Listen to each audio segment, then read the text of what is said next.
Partner! Eto na! Nagpaparamdam na naman! Ang ating Mahiwagang Burnay!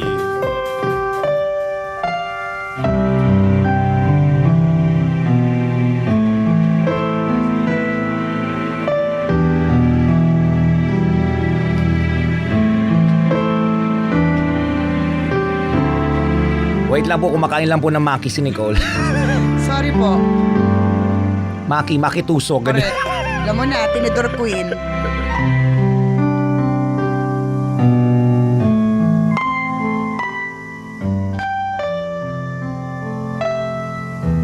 Habang nag-aalmusal, ay hindi maiwasang mapangiti ni Lolo Ben nang maalala niya ang kanyang asawa ni si Lola Maria.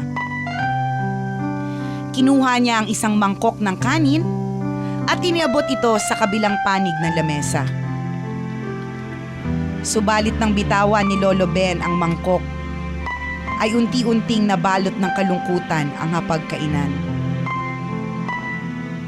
Nang mabasag sa sahig ang mangkok, ay doon na siya natauhan. Wala na pala siyang kasabay sa pagkain, gaya ng dati. Oh. Wala na si Lola Maria na dating nagpapasaya sa kanya sa bahay na yon. Hindi pa rin matanggap ni Lolo Ben ang biglaang pagkamatay ng kanyang pinakamamahal na asawa. Dahil dito ay minabuti ng anak ni Lolo Ben na si June. Nakupkupin na lamang ang kanyang ama sa kanyang bahay kasama ang sariling pamilya. Tay, dito po kayo matulog sa kwarto ng apo nyo, ha? Pagpasensya nyo na po dahil medyo makulit siya. Nagmana kasi siya sa akin sa kukulitan, pero alam nyo, pagdating sa itsura, mas magkahawig kayo. Sige tay, magpahinga na kayo, sabi ni June kay Lolo Ben. Anak, ako ang pagpasensyahan mo. Hindi ako dapat na nakikitira dito sa bahay mo. May sarili ka ng buhay at hindi mo na dapat akong maging pasanin pa. Pag-iinarte ni Lolo Ben. Si Lolo Ben eh. Ang mga arty ka pa. Eto, minsan nga, ang mga lolo't lola, may mga sarili na silang bahay. Ayaw sila papuntahin doon sa mga bahay ng mga anak nila. Diba, ikaw pinapupunta, pinatitira, umaarte Maarte ka pa. Kung maka-arte naman to si Lolo Ben, kala mo 42 lang. Ayan natin, baka pakinggan natin, baka naman may hugot talaga si Lolo Ben. Correct. Anak, ako na ang pagpasensyahan mo. Hindi ako dapat na nakikitira dito sa bahay mo. May sarili ka ng buhay at hindi mo na ako dapat maging pasanin pa, sabi ni Lolo Ben. Tay, huwag na kayong masyadong mag-isip. Kagustuhan ko naman po na makasama ka at maalagaan ka dito. Alam mo, siyak na matutuwa ang asawa ko at ang apo nyo pag nalaman nila na makakasama ka na namin dito, sabi ni June. Subalit hindi naging madali ang pagtira ni Lolo Ben sa bahay ng kanyang anak. Tila naging malaking alalahanin sa mag-asawa ang pag-aalaga sa matanda. Sa hapagkainan ay naging makalat ito sa pagkain. At sa sobrang katandaan ay hindi na rin ito mapigilang maihi sa sariling salawal. Pinagtsatsagaan na lamang ng asawa ni June na si Edna ang paglilinis at paggabay kay Lolo Ben kapag nasa opisina ang asawa. Isang araw. Tay, umawak ho kayo sa kamay ko at madulas sa banyo, sabi ni Edna habang inaakay ang matanda. Naku, huwag ka nang mag-abala pa. Kaya ko na to. Kaya kong maglakad na mag-isa, sabi ni Lolo Ben. Maya-maya ay nangyari ang kinatatakutan ni Edna. Nadulas sa banyo ang matanda at pumutok ang noo nito. Mabuti na lamang ay agad na nagamot ang sugat ng matanda nang madala agad ito sa ospital. June, nahihirapan na ako sa pag-alaga sa tatay mo. Pasensya ka na pero mukhang hindi ko kakayanin itong mag-isa. Sabi ni Edna sa asawa. Huwag kang mag-alala, mahal. Magbabakasyon muna ako ng ilang buwan para maalagaan si tatay. Maraming salamat sa pagpapasensya mo sa kanya. Sagot ni June. Simula noon ay tinutukan ni June ang pag-aalaga kay Lolo Ben. Siya ang nagpapakain, nagpapaligo at umaakay sa paglalakad nito. At kahit na madalas na nagsusungit si Lolo Ben, ay tila hindi napapagod si June sa pag-aalaga sa kanyang ama. Nagsisilbing lakas ni June ang pag-alaala sa mga panahon noong bata pa siya at si Lolo Ben ang nag-alaga sa kanya. Noon ay hindi siya hinahayaang magutom ni Lolo Ben. Si Lolo Ben ang nagpapaligo sa kanya, nagbibihis at bumibili ng kanyang mga laruan. Si Lolo Ben ang umaakay sa kanya nung una siyang matutong maglakad. Tay, naalala niyo po ba nung bata pa ako? Nag-drawing ako ng isang bahay. At sinabi ko na paglaki ko ay bibilhin ko ang pinakamagandang bahay para sa inyo ni Mama. Hindi ko kinalimutan ang pangako na yon. Tingnan mo pa, itong susi sa bahay na yon. Pinag-ipunan ko ito para sa inyo. Kahit na wala na si Mama, gusto ko na maranasan mong tumira sa isang napakagandang bahay na ipinangako ko sa inyo. Sabi ni June sa kanyang ama. Kinabukasan ay dinala ni June si Lolo Ben sa bagong bahay na binili niya. At habang nililibot ang buong kabahayan, ay muling nasilayan ni June ang ngiti sa mga labi ng kanyang ama. Maya-maya ay lumapit kay Lolo Ben ang kanyang apo.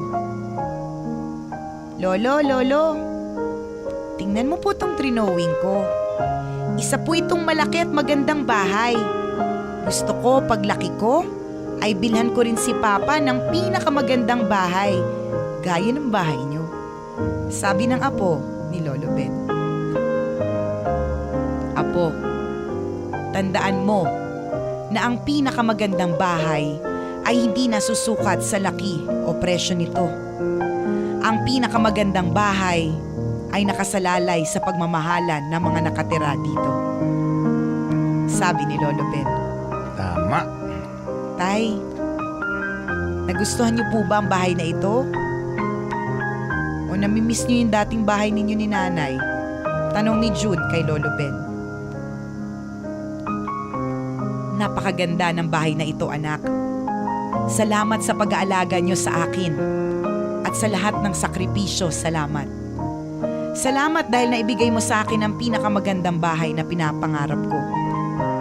Ang tahanan na busog sa pagmamahal dahil kasama ko kayo. Tama. Malinaw. Magandang kwento. Aanin mo nga naman ang napakalaking bahay. Kung nagre-renta ka lang dito. Kung hindi naman sa inyo. Kung sa kapitbahay mo yan. Pero totoo tama yung maganda yung sinabi ni Lolo Ben na ang pinakamagandang bahay ay hindi nasusukat sa laki o presyo nito. Ang pinakamagandang bahay ay nakasalalay sa pagmamahalan ng mga nakatira dito. Meron nga ako nabasa na isang quotation na nirelate ko lang sa mga magulang na parang sabi doon sa quotation na parents, don't be so busy working to give your children what they need. Because they won't remember the car that you gave. They won't remember the clothes that you gave. The amount of money Correct. that you gave. But they will always remember the memories. Tama. Ibig sabihin, mas importante, mas mahalaga, mas bongacious ang presensya kesa sa mga material na bagay. Correct.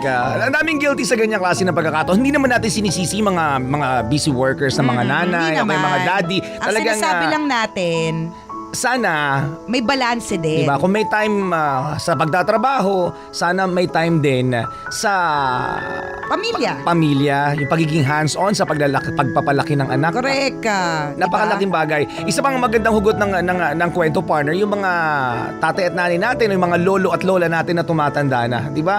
Sana alalahanin din natin kung paano tayo nila inariga nung bata pa tayo.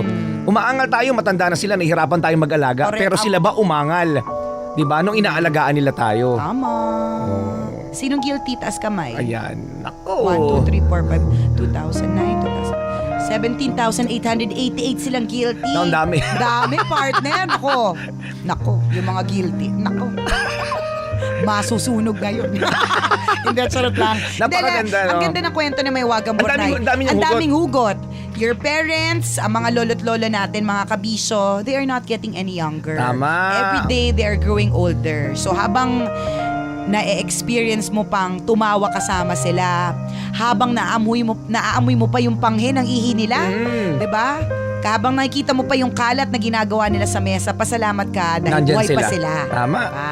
Yung isa pang nakita ko din magandang story dito, huwag tayong matakot tumanda. Di ba? Minsan natatakot tayong tumanda na baka dumating yung pagkakataon na umiihi na talaga tayo sa salawal o nagiging makakalimutin na tayo. Correct ka. Tandaan yung pagtanda, blessing yan eh. Kasi hindi Tama. lahat ng tao binibigyan ng ganyang klase ng privilege. Na tumanda. Na tumanda. Anong gusto mo hanggang 16 ka Oh, lang? diba? Forever young. O di sige, ikaw na. Basta ako gusto ko tumanda. Di ba? Gusto Diba? mo mauna eh. Sige, mauna ka. Correct. Diba? Parang ba't takot na takot mag-age? Correct. Diba? Huwag ka mag-worry. There's always Botox. Lagi may panibagong imbensyon. Correct. Lagi may mga pampabata. Huwag Yun ka talaga yun eh. Yun talaga Lahat ng yun eh. concern mo may solusyon. Correct. Totoo. Kasi minsan ang mga concern ng mga matatanda, ano ba yan? Lines. Wrinkles, di ba? Wrinkles. Madali lang yan. Minsan di kailangan na anesthesia. Awkward smell. Di ba awkward smell? Pero, di ba lahat yan may mga solusyon na po. Tama. Don't be afraid to Grow old. Grow old, mga kabisyo. Tama si Chuper, it is a privilege to grow old. Kasi hindi lahat talaga na binibiyayaan ng pagtanda. Hindi lahat Hindi ba po. namamatay na kaagad ng teenager? Correct, 'di ba? Hindi lahat. Yung mga iba manghihinayang ka kasi 8 years old lang. Totoo. Kinuha na kagad sila, 'di ba? Kasi hanggang doon na lang yung buhay mo. Ikaw, 78, Tama. 68, Ang dami mo ng 88, memories, di ba? 'di ba? Oo, medyo bagsak na lahat ng mga bagsak, 'di ba? Correct. Medyo nagiging makakalimutin na rin minsan. Diba? Yung mga boobs mo dating tayong-tayo ngayon, parang ano na sila. Lantang mangga, ganon. Hindi, parang papayang malungkot, 'di ba? Parang gano'n na siya. Pero there's always push-up bra. Tama. Di ba? Diba? May Swerte may ka. diskarte. Swerte ka, tumanda ka. Tama. Growing old is a privilege, mga Tama. kaibigan. Don't be afraid to grow old. Correct. Yun nga lang kasi I think that the reason why people are afraid to grow old is because they're scared to be alone. Kasi partner yun yung medyo kaakibat yan eh na minsan may mga sariling buhay na yung mga anak mo, 'di ba? Hindi mo naman sila mapipigilan sa kanilang sariling Correct. buhay. Pero kagaya ni Lolo Ben, dahil ipinamulad niya sa kanyang pamilya ang pagmamahal. Kahit diba? tumanda siya, Correct. ultimo kaapu-apuhan niya, Diba? hindi siya kinalimutan. Tama. Hindi sa mga lolo't lola, kung hindi man kayo madalas na bibisita, hindi naman ibig sabihin po na hindi na kayo mahal. Sadyang meron lang talaga silang ibang ginagawa. Kung nakakabisita sila once a week o twice a month, 'di ba? Pagpasalamatan niyo na rin po 'yan, 'di ba? Tama. Smile, today smile, Kabisyo. Napakaganda ng kwento ni Mahiwagang Burnay. Ang mga kwento po ng Mahiwagang Burnay, kapag na-update ko na po, ay nasa Facebook fanpage ng Tambalan. I-search nyo lang po, Tambalan! Siyempre, i-like nyo nang i-like, tapos i-share nyo din para marami ang ma-inspire sa kwento ni Mahiwagang Burnay. Tama. Thank you sa mga kabisyo. Thank you for making Love Radio always your number one FM radio station. At habang nariyan kayo mga kabisyo, Ang Tambalan, walang kalaban, number one pa more. Ako po si Nicole Yala. At ako naman si Cambio King Chris Chuper. Na nagpapaalala, walang matatag na relasyon sa malanding may determinasyon. Yun! Yun! Yun!